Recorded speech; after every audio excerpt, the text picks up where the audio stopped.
The Serb forces are in the process of withdrawal, and a massive NATO-led peacekeeping force is slowly moving into Kosovo. Of course, they have to deal with the Russians, but we'll cross that bridge when we come to it.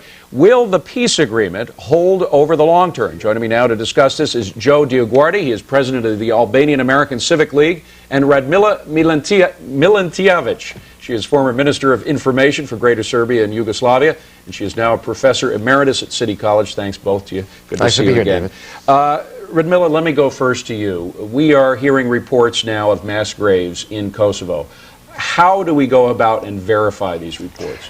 Well, I think that the most important thing is to bring peace to Kosovo. Right now, the forces are getting in, the United Nations forces, bring conditions under which people can return back to their homes and begin building the local self-government. But the future of Serbia's control of Kosovo depends on whether these reports become Absolutely. verified. Then what you have to do is get the experts from The Hague, the forensic experts, to come there and verify this information which you have now. Right now it's a hearsay. People see, people tell, refugees see, the other refugees tell, but the experts have to verify it, and whoever is responsible for atrocities of this nature should be standing before Joe, there are dozens of sites. For the past 20 years, though, the issue of human rights has been used for propaganda purposes for both sides. I saw it done 10 years that I covered the wars in Central America, 10, 12 years.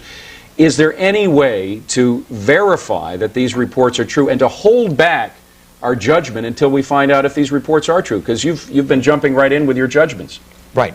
Let's get the experts on the ground. Let's give them open access to the sites.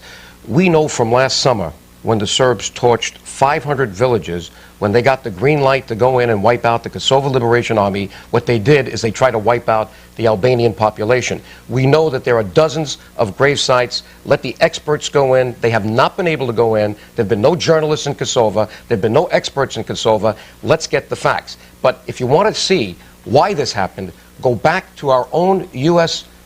State Department country reports from 1985.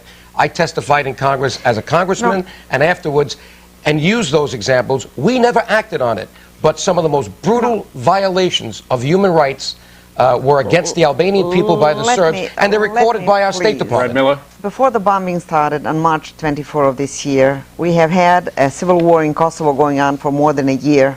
And we were talking, the figures that we were talking about, you were talking about, State Department was talking about, is between 2,000 and 3,000 dead people in Kosovo in a civil war. And not all of them were Albanians. There were lots of Serbian civilians who were dead, some Serbian police who were dead. Killed by the NATO bombing? No, that's before the NATO bombing. Before the NATO bombing. And then until so killed by the KLA, you're suggesting? Right, or the Serbian police, so depending. But those numbers can't be But trusted. until March 24th, we had the international presence there. We had 1,400 international observers there. Then they were withdrawn, the bombing started, and from the time the bombing started until now, we really don't know what has been happening. Well, but the bottom line is we will know. Do either of you have any doubt that these forces going in there will find out the truth? Absolutely. That's what this is all about, to make Kosovo secure so that not only the Albanians can return, because that's the objective of this whole NATO exercise, to get all the Serbian police, special forces and army out, get the Albanians back, but allow now the journalists free access and the experts. Now, Radmila, if it turns out that there was a systematic attempt to kill off the ethnic Albanians or drive them out by the Serb government, should the Serb government lose control of Kosovo? No, Kosovo does not belong to Serb government. Kosovo belongs to the people who live there and who are part of Serbia. They are Albanians, they are Serbs, they're Gypsies, they're other nationalities. Should they be allowed to vote on whether they should declare independence from Serbia? I think we have crossed that bridge. The United Nations resolution reestablishes the authority of Yugoslavia over Kosovo, the authority of Serbia over Kosovo, with a large, substantial degree, as the resolution says, of local autonomy. Joe, why have we not That's not the reality. The reality is that the Albanian people will not live any longer under a Serbian regime that wants to exterminate it. I've been on your programs before, and I've showed you the memo, expulsion of the Albanians. This has been in writing since 1937, and this now is the culmination of that. There is no reason for the Albanians to believe they have any future with the Serbs. I have in my hands a copy of that memo from 1937, and Ludmila, it does suggest that at least back that far, since 1937, there's a statement in this: the only way and the only means to cope with the ethnic Albanians is the brute force of an organized state